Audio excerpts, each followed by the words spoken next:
Hello again YouTube, and welcome back to Just Get a Tesla. And on today's video I want to talk about the newly launched Model Y Juniper. It's not just a facelift, they've added a whole load of new features. But is it worth waiting for?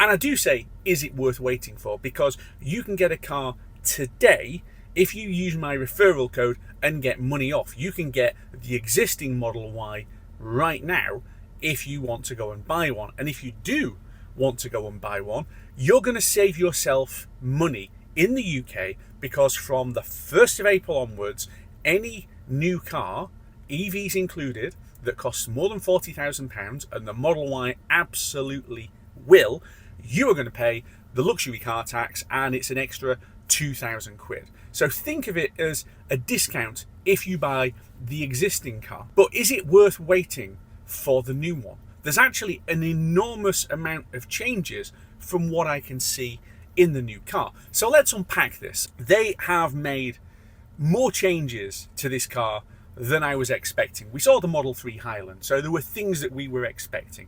We were going to get slimmer lights at the front. We were going to lose the stalks on the inside and add the LED bar. We were going to add a little bit more range with a few improvements here and there. That's what we were expecting, and we got those. But we got more. We got a whole lot more. And some of this I absolutely was not expecting in any way. So let's go through the list of changes. On the outside, the obvious thing is that they have added these whopping great big light bars at front and rear. And this is a trend that has been ongoing for quite a while now.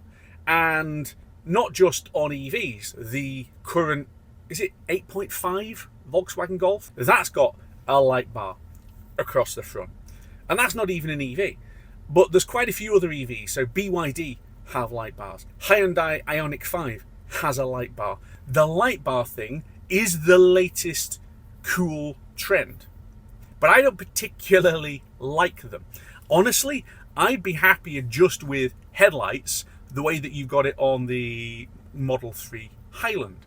The one on the back though, the one on the back is really interesting, and it's described on here as the world's first application of an indirect, externally reflecting lighting system that projects the rear lamp function onto a custom application. I think what they're saying is that you've got this complete whopping light bar across the entire rear of the vehicle, but it's only lit from the edges and it's kind of going across or something. Anyway, it's big, it's red, it's got Tesla written on it. If you like that kind of thing, fantastic. Honestly, when I first saw it, I went, but like a lot of new car designs, I'm sure it'll grow on us, right? The way cars look is entirely subjective, and I honestly don't spend a huge amount of time commenting on it. Some of you will love it, some of you will hate it. You'll all get used to it, because just like the existing Model Y, you are going to see them everywhere fairly quickly. As well as the light bar, there are some obvious other changes to the car, and they're mainly at the back. So you've got the big light bar across the back, and they have moved the number plate from the boot lid down onto the bumper on an enlarged black panel section, which now has the license plate attached to it. That I'm not as keen on as some other people will be, right? And I've seen this done before on car refresh after car refresh. I'm not entirely convinced that it's a good idea. We'll get used to it, but it's another one of those things where you think, why have you done that then?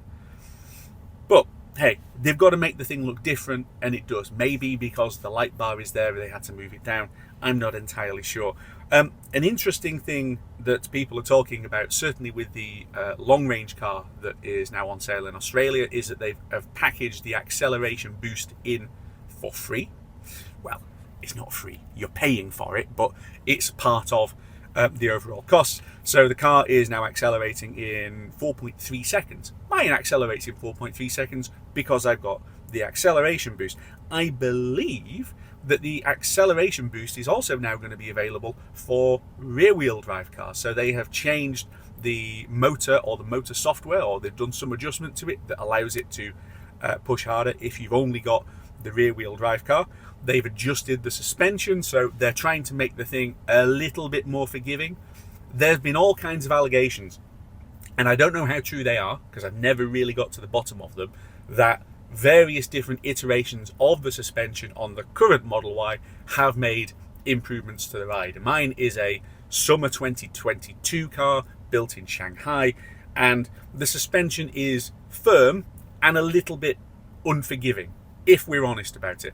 I actually don't mind that because it makes the car seriously chuckable. Other people say it's too hard. I understand that. They have fixed it, as I understand it, for the facelift. Good. There's some new wheels and things as well. They're doing, I think they've made some changes to the motors and to the way that the drivetrain is working. So it's eking out an extra 5% or so versus the outgoing vehicle. But frankly, you can lose 5% with weather, and you can lose more with the weather. You can gain 5% by just easing your right foot off a little bit. It's slightly more aerodynamics. I think they've made a couple of tweaks. The other obvious change, and this is quite controversial, there is a very visible low down camera on the front.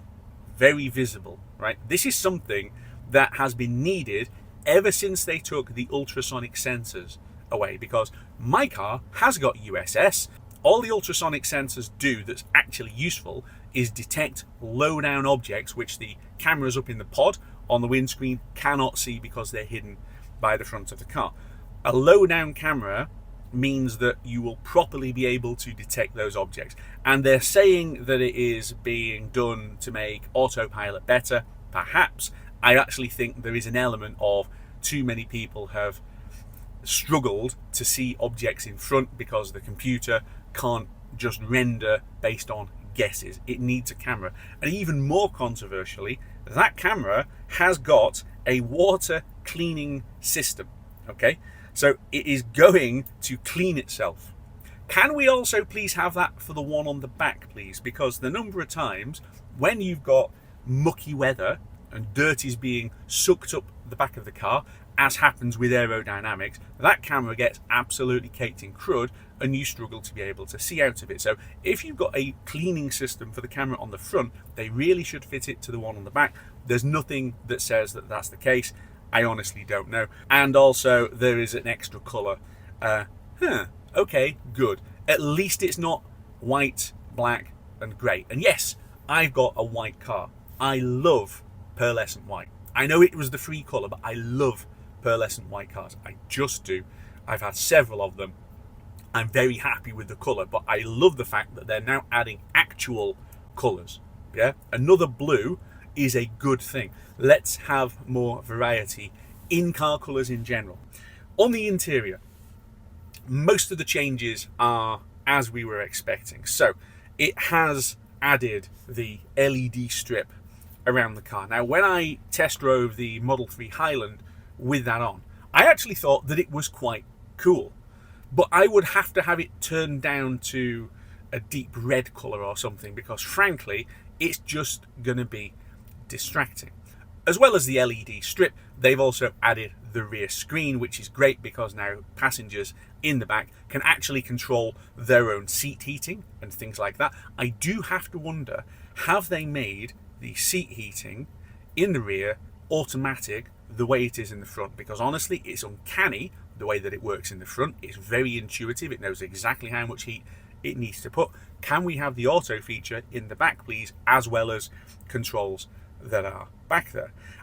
Fit and finish has been improved. So looking at the photos of the car, the joins in the corner, such as in the doors where the doors meet the dashboard, the gaps look smaller. That isn't a surprise. Again, they will have improved areas like that, as they always do on every iteration with the car. They've taken the wood away. So I think on these launch editions, it's Alcantara, something like that.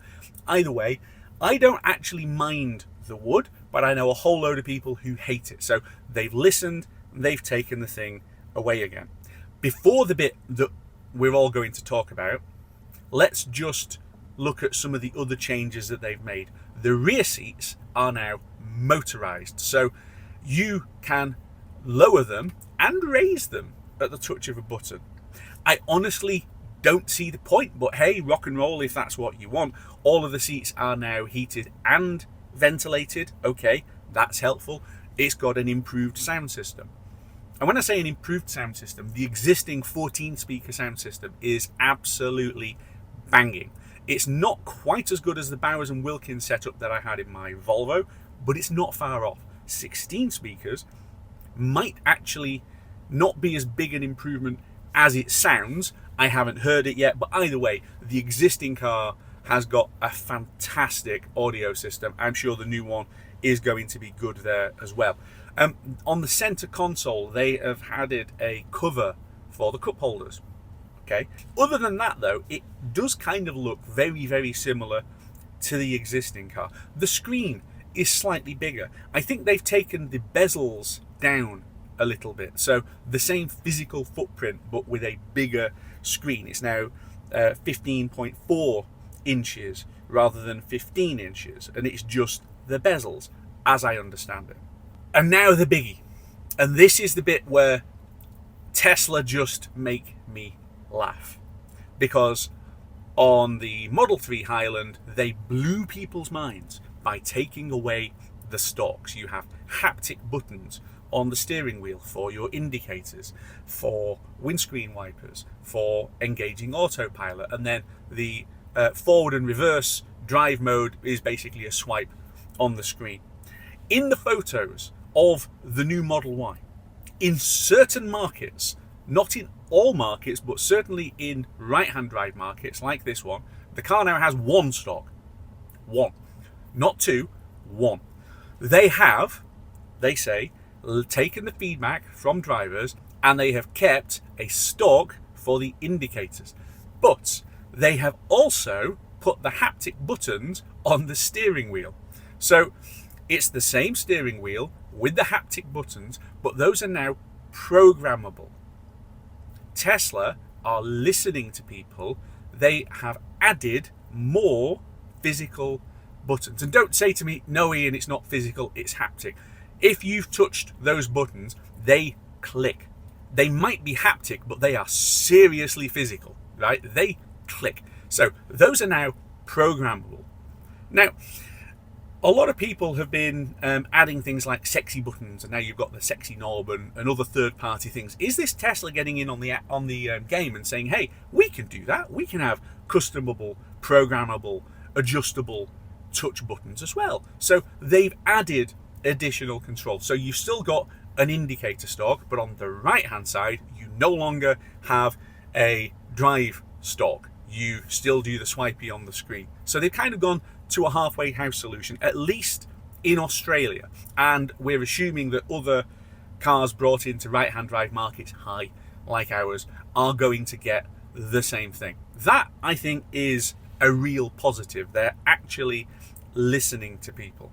So all of these changes, a redesigned front and rear, and bigger changes than we were expecting. Better suspension. That's going to be a positive. An interior that is better screwed together, has got additional features like ventilated seats and a rear screen. Those are definitely going to be positives. The extra camera low down on the front, definitely worth having. But what I love about this refresh is that it's controversial. They haven't played it safe.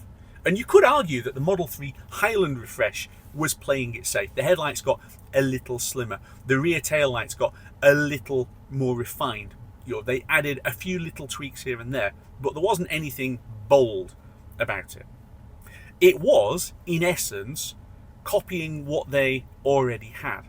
And they've done it here as well, because if you look at it, the controversy is with the light bars. That's the bit that's got everybody debating. Do I like them? Don't I like them? I've just said, do I like them? Don't I like them? But they're copying the RoboCab, right? Their robot taxi two-seater thing, that has got a light bar. The Cybertruck has got a light bar, so it shouldn't be a surprise that they've added a light bar onto this, because that is clearly part of their design language now moving forward. But it has got people talking, and I think that's a good thing. In fact, the only person who doesn't seem to be talking about this is President Elon Musk. He's talking about everything else. He's not talking about Tesla. Why? Talk about this. This is a major update to the car, which in 2023 was the best selling car globally. It's massive. You should be talking it up. I don't know why you're not. Let me know in the comments, what do you think? Is this worth waiting for? And we don't as yet have a release date for it in the UK. I very much suspect it will be after the tax changes at the beginning of April. So if you want one, you've got to wait for it, and it's going to cost you thousands of pounds more. But is it worth waiting for? Let me know in the comments. What that's been added to the car do you disagree with? Let's talk about it.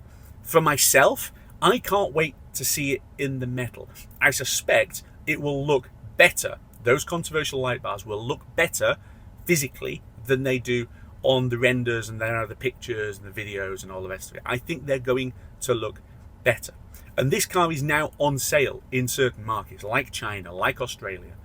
It's not on sale here in Europe yet, but I suspect it will be pretty soon. If you're going to order one, let me know. I want to drive the thing first, right? I want to drive the thing and see what it's like, and then I'll give you my opinion on that. So let me know in the comments, like and subscribe, and here in my pre-facelift Model Y, I will see you back here very soon on Just Get a Tesla.